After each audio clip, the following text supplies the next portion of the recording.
what's your understanding when it comes to communication techniques? And for most of us, we've been taught typical sales training, and let's just call that version 1.0. What I want to challenge us is to upgrade our conversational excellence rooted in 4 cornerstones and really 3 steps to be able to help people make decisions. So the first of the 4 cornerstones is an agreement or belief that the worst time to think about what you're going to say is when you're saying it.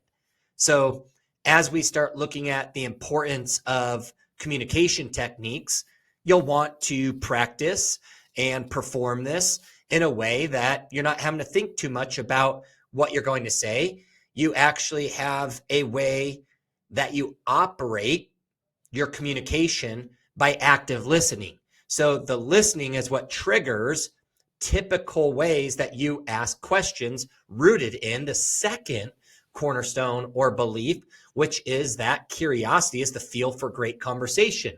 So the first step for great conversation then would be to ask curious questions. So these wouldn't be questions that you're asking because you know the answer. You genuinely are asking these questions because they know they lead you to learning more about a person, which, as we know, people do things for their reasons, not yours, being the third cornerstone. We could identify then it's going to be important to lead step 2 with empathy or making sure that people believe that you know them. So we'll call that show me that you know me. So if we're leading with very curious questions, knowing that that's the fuel for conversation, we know that people only do things for their reason, not yours, is that we need to show them that we know them through those curious questions. So then that way we can courageously ask them. And the person asking the questions, the 4th cornerstone, is in control. So by asking all these questions in a curious manner to show people that we know them, we can then ask courageous questions, or we can do courageous asks, meaning things that we want, which is asking for business, asking for referrals, asking for people to think about something before they make a decision, give you a second chance. So let's dive into a couple of these techniques.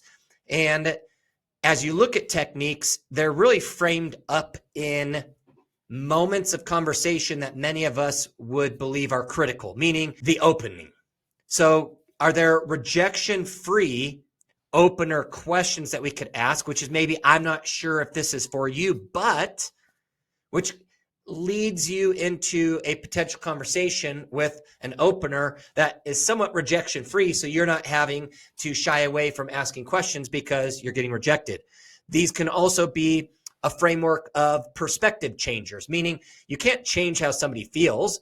And when you try to say they're wrong and you're right, what's your experience is, well, no matter who is right, it's wrong because the result usually is not what you want. So perspective changing questions are more along the lines of, what do you understand? What is your experience? How important is it? Could it help if? You can see that a lot of these don't have a right or wrong answer. They are just things that you're asking that are potentially moving you out of the way and allowing other people to view something a little differently, which will lead them to a decision. Assumptive frame questions, which is, I'm guessing you have not gotten around to, or framing it in a way that is assumptive. So then that way we understand that there is no right or wrong answer, but we're going to get one.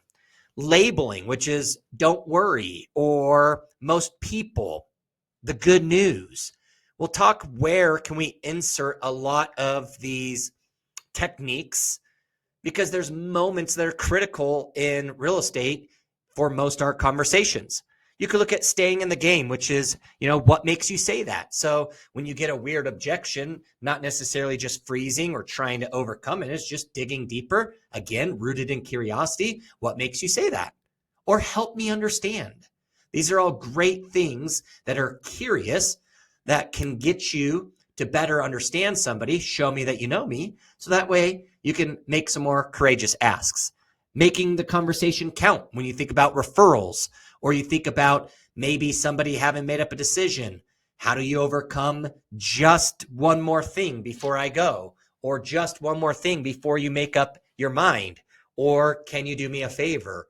And asking who is it that they know that could benefit from exactly what they thanked you for. So we'll dive deeper into these, but really what I wanted to cover is to make sure that most of us understand that this is taking language from one-liners to better understanding those 4 cornerstones, the 3 steps, and many patterns of language that we won't have to think about what we'd say when we're saying it, because when we're listening, it will trigger these questions that we ask often based off of stages of where people are, so that way we can get to know them.